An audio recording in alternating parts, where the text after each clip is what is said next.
पहली बात तो यह है कि बटेंगे तो कटेंगे। बटेंगे तो ये बटेंगे जो क्रिया प्रयोग की जा रही है ये भविष्यकाल की क्रिया है। तुमको कैसे पता चल रहा है कि बट जाएंगे हम? कौन से वो कारण है? उन कारणों को तो जनता के सामने रखो कि इन कारणों से हमको लगता है कि हम बट जाएंगे। आप अगर एकता करना चाहते हो तो एकता करने का फार्मूला क्या है? कैसे एकता होगी?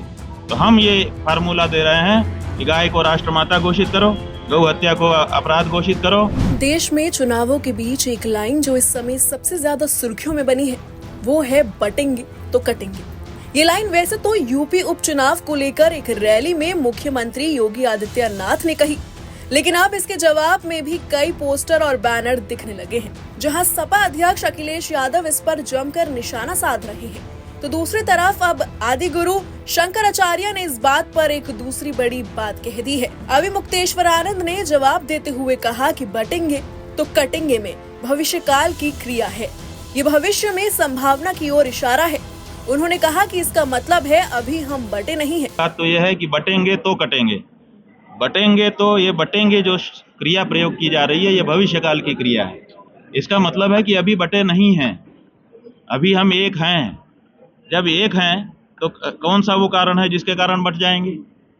तो बटेंगे क्रिया जो है ये भविष्य काल की क्रिया है। इसका मतलब कि अभी हम बटे नहीं हैं, लेकिन बटने की संभावना है। तो कौन से कारण है जिसके कारण हम बट जाने वाले हैं, इस बारे में चर्चा होनी चाहिए। और दूसरी बात यह है कि आप अगर एकता करना चाहते हो तो एकता करने का फार्मूला क्या है? कैसे एकता होगी? तो हम ये फार्मूला दे रहे हैं कि गाय को राष्ट्रमाता घोषित करो, गौ हत्या को अपराध घोषित करो। गाय माता है ये जब पूरे देश को पता चल जाएगा तो हमारी भी हर देशवासी कहेगा गाय हमारी माता है। तो जब हमारी भी माता वही है जो अगले की माता है, तो जब दोनों की माता एक है तो दोनों भाई हो जाएंगे, दोनों बहन हो जाएंगे। तो भाई भाई में एकता होती है, भाईचारा इसी को कहते हैं। तो ये भाईचारा गाय से बढ़ सकता है। इसलिए अगर भारत को एक रखना है तो गाय के बारे में राष्ट्रमाता शब्द का उद्घोष करना होगा। क्या माना जाए कि भारतीय जनता पार्टी है वो समाज को बांटने का काम कर रही है? भाई अब बांटने की संभावना वही दिखा रहे हैं ना, कह रहे हैं बटेंगे तो ना, तो बटेंगे इसका मतलब अभी एक है, बटने की संभावना है। तुमको कैसे पता चल रहा है कि बट जाएंगे हम? कौन से वो कारण है?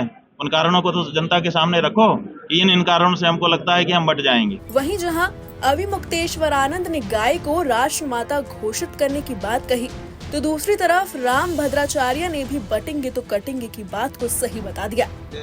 एक नारा दिया है लोगों के बीच में जाके कि अगर बटोगे तो कटोगे, इसको लेके क्या कहेंगे? ठीक कहा योगी, हम लोगों की बात तो कही उसने। अभिनव ने ट्रोल को लेकर के कहा कि जिस तरीके से उन्होंने कई लोगों पर जो है मथुरा में FIR भी करवाई, और दूसरा जिसे वो बिश्नोई है एक गैंगस्टर, उसके ऊपर उसकी मां ने आरोप लगाया है लारेंस बिश्नोई के ऊपर कि उनको धमकी मिल रही मारने की। ये सब बातें मैं नहीं जानता।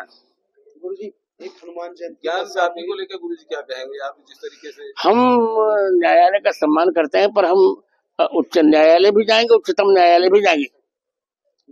गुरुजी महाराज जी हमेशा आप हिंदुत्व की बात करते हैं, हिंदू धर्म रक्षा के जीवन की बात करते हैं। लगातार आपको लगता है कि मौजूदा समय में हिंदुओं को जागरूक होना चाहिए? बहुत अच्छा जागरूक होंगे और सबको। फिलहाल बटेंगे तो कटेंगे पर राजनीति भी तेज हो गई है, जहां ये नारा महाराष्ट्र चुनाव तक पहुंच गया है। तो दूसरी तरफ सपा दफ्तर के बाहर इसके जवाब में पोस्टर नजर आया, जिसमें लिखा गया था कि ना बटेंगे ना कटेंगे, पीडीए के संग रहेंगे। फिलहाल अब ये देखना होगा कि आगे आने वाले समय में चुनावों में इसका कितना असर देखने को मिलता है, जहां यूपी में उपचुनाव हो रहे हैं तो दूसरी तरफ महाराष्ट्र और झारखंड में भी वोटिंग है। Bureau report, news nation. News nation अब व्हाट्सएप पर खबरों के ताजा अपडेट के लिए न्यूज नेशन के इस QR कोड को स्कैन करें।